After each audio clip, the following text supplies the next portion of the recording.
आम्ही Saraswati high school and junior college Pokhara येथील विद्यार्थी तुमच्यापुढे एक नाटक सादर करीत आहे. त्याचं नाव आहे नाविन्यपूर्ण शेती. तर चला.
अरे देवा, पाऊस कवा येईल? काही समजत नाही. पावसाच्या बी पीक येऊन आली, काही पसंत नाही. घरी कापले का राहील, काही समजत नाही देवा. दिलू बिल डब्बा घेऊन काय करू? बाबा, ओ बाबा, बाबा, हे बघा मी डब्बा आणला तुमच्यासाठी, येऊन द्या. का जेवणात ना का खाणार बघा? बाबा 2-3 घास का पाणीच लावून आला. काच्या मनात नाही हो. 2 घास काय 1 घास म्हणतो. काच्या मनात नाही पाणी लावून राहिला तर येऊन घ्या बाबा. ठीक आहे.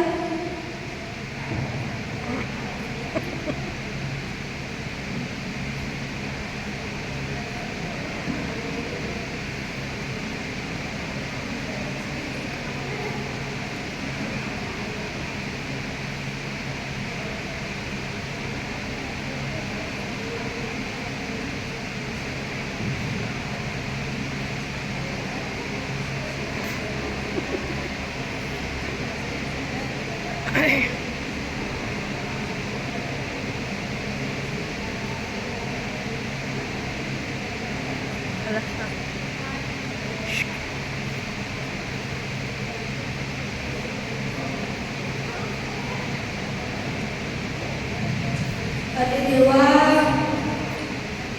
काय वर्षी तरी पीक चांगलं. मागच्या वर्षी पाऊस बरोबर आला तर पीकच चांगलं नाही. एवढे खत टाकले, बिया टाकल्या, पैसे वाया गेले. पैसे तर गेलेच गेले आणि आता पीकही गेलं. आता काय करू काय समजत नाही. या शेतीमध्ये काही भविष्य दिसत नाही. बाबा काय झालं? कसल्या विचारात आहे? बघणार येते तू दरवर्षी आपण शेतीत किती खर्च करतो. बियाणे लावतो, खत टाकतो, फवारणी मारतो आणि पैशापेक्षाही कमी पैशाचे उत्पन्न आधी घ्यावे लागते. बाबा तुम्ही अजूनही जुन्या पद्धतीने शेती करता. आपण काही नवं करूया. नवीन तंत्राचा वापर करून शेती करूया. नवं पण त्यासाठी पैसे लागतात, वेळ लागतात. आपण तर गरीब लोक आहोत. अरे आपल्या पूर्वजांनी हीच शेती केली आहे. त्याच्यात चूक काय? तंत्रज्ञान मित्रज्ञान भांडवल पडायचे नाही. एवढ्या कशाला खर्च करायच्या? पण बाबा शेजारच्या गावात काही शेतकरी नवं तंत्र वापरून यश मिळवत आहे. असं कळलं आपणही प्रयत्न करूया ना. काही फायदा होत नाही. आता तर असं वाटते की शेत विकून टाकायचं असं वाटते. माझ्या शेतामध्ये मनच रमत नाही.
कृषी विभागाच्या प्रतिनिधी निवेदिता दीक्षाताई येत आहे.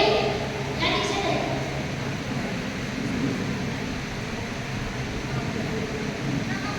नमस्कार. दीक्षाताईंचे स्वागत शामूभाऊ करतील अशी मी त्यांना विनंती करते.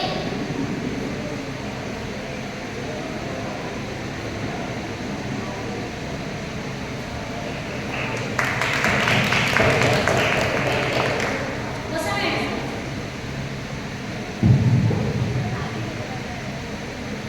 मित्रांनो, आपली शेती आजही पावसावर अवलंबून आहे. पाऊस वेळेवर येत नाही, त्यामुळे दरवर्षी पिकाचं नुकसानच होते. हो, माझं बी नुकसानच झालं.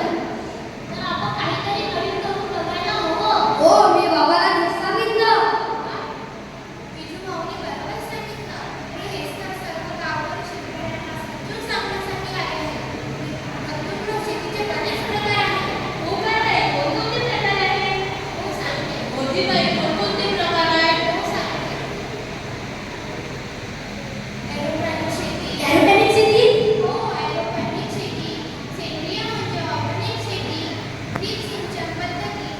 ग्रीन हाऊस शेती. Green house? हो, ग्रीन हाऊस शेती. मशरूम उत्पादन. ड्रोनद्वारा शेती व्यवस्थापन इत्यादी. एरोपॅनिक शेती काय असते मॅडम? आम्ही सांगते. एक उदाहरण सांगते. मी नागपूरमध्ये अक्षय व दिघामुळे नावाचा एरोपॅनिक पद्धतीने देशाच्या पीकमध्ये फक्त नियंत्रित तापमानाने आर्द्रतेत मातीशिवाय पाण्याशिवाय त्यांनी 400 स्क्वेअर फीटमध्ये शेती करून 50 लाख रुपयांचे वार्षिक उत्पादन कमावले आहे. हो ताई, खरंच की त्यांची जय एंटरप्राइजेस कंपनी आहे.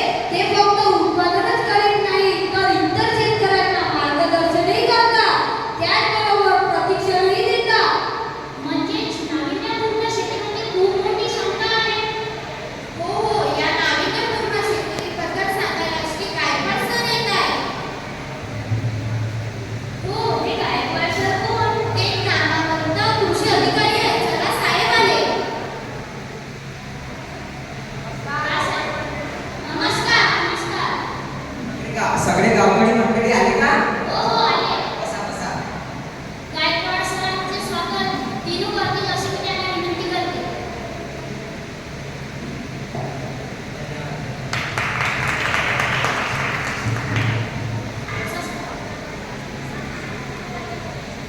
तर शेतकरी बंधूंनो, आज आपण पारंपरिक शेती आणि नाविन्यपूर्ण शेती यातील फरक समजून घेऊया. तर पारंपरिक शेती ही पावसावर अवलंबून मातीचा जास्त वापर आणि मर्यादित उत्पन्न याच्यावर अवलंबून असतो. तर मातीत जास्त अवलंबून असतो. आधुनिक शेती, तर आपण जर नाविन्यपूर्ण शेती बघितली तर नाविन्यपूर्ण शेतीमध्ये आपण जर ठिबक सिंचन वापरलं तर पाण्याची बचत होते. जर सेंद्रिय खत वापरलं तर तुमची जमीन सुपीक होते. जर तुम्ही पीक जर फेरपालट केलं तुमचं, तर तुम्हाला जास्त तुमचे जे शेतीवर जे कीड येणार आणि रोग येणार त्यांच्यापासून त्यांची सुटका होते. आणि जर तुम्ही नवीन कृषी यंत्रांचा वापर कराल तर तुमची श्रम आणि तुमचा वेळ वाचतो आणि तुम्ही तुमची शेती बाजाराशी जोडून ऑनलाईन विक्री करा. पण साहेब, त्यासाठी पैसा नाही लागतो. सरकारकडून या सर्व खर्चासाठी अनुदान मिळते. तुम्ही अर्ज करा, मला मदत करतो. ठीक आहे साहेब. हो हो, तुम्हाला माहीत असेलच की गडचिरोलीमध्ये सर्वत्र शिंगाड्याचे उत्पादन घेतले जाते. तसेच कर्नाटकमधील नरेश टंडगी यांनी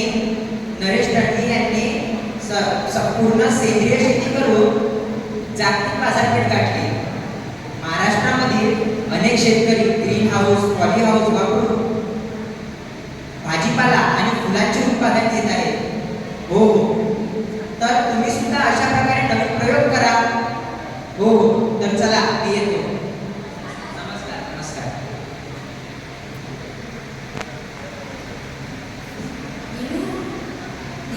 आज तर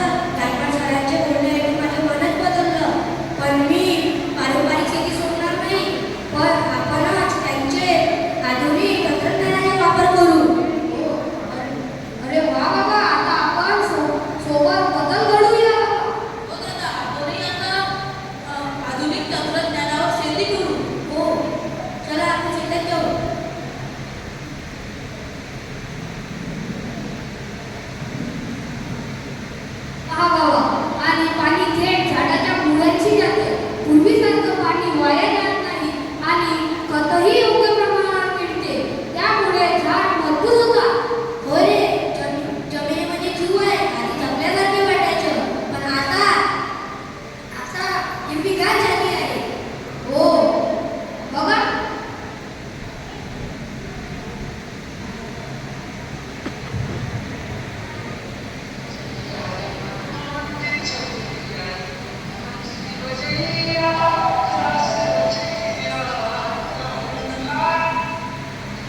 हॅलो सर.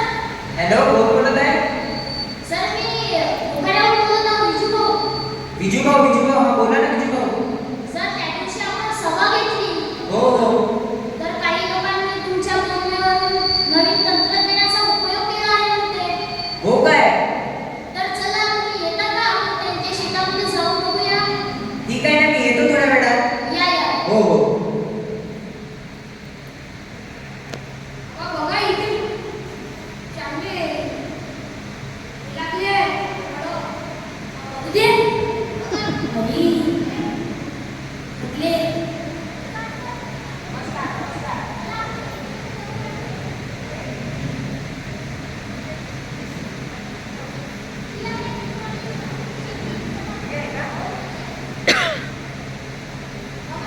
नमस्कार. कसे काय आले इकडे? काही नाही, तुम्ही ना नवीन प्रयोग केला म्हणते ते बघायला आलो. हो. अरे वा, बघा, तुम्ही मेहनत घेतली तर तुम्हाला नक्की यश मिळते. हो. तुम्ही तुमच्या पुढे तुमच्या शेतामध्ये नवीन बदल करा. हा, नवीन बदल करा आणि नवीन प्रयोग करा. हो. हो तुमच्या शेतीला इतरांसाठी आदर्श निर्माण केला. हो, आम्ही ऑनलाईन बाजारावर आमच्या भाज्या विकायला सुरुवात केली आहे. मला वाटत होतं की शेती म्हणजे फक्त आता कामात असणं नाही, पण आता समजतं ज्ञान आणि विज्ञान यामुळे शेती ही आधुनिक नाविन्यपूर्व होऊ शकते. हाच तर हेतू आहे. नाविन्यपूर्ण शेती म्हणजे फक्त तंत्र नाही तर विचार बदलण्याची प्रक्रिया आहे. येतो मग आम्ही. हा, ठीक आहे, नमस्कार.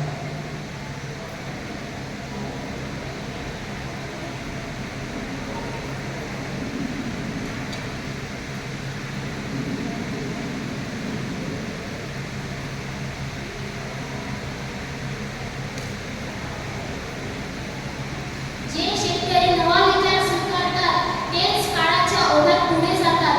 नाविन्यपूर्ण शेतीमुळे पाण्याची बचत होते, उत्पन्न वाढते आणि आपले जीवन समृद्ध होते. नाविन्यपूर्ण शेती करा, आपले भविष्य उज्ज्वल करा. नाविन्यपूर्ण शेती करा, आपले भविष्य उज्ज्वल करा. शेतकरी सशक्त, देश समृद्ध. शेतकरी सशक्त, देश समृद्ध. बंधूंनो, पारंपरिक शेती ही आपली संस्कृती आहे, तर नाविन्यपूर्ण शेती आपल्या भविष्याचा मार्ग आहे. आपली परंपरा जोपासत आपण तंत्रज्ञान आत्मसात केल्यास शेतकरी संपन्न होऊ शकतो.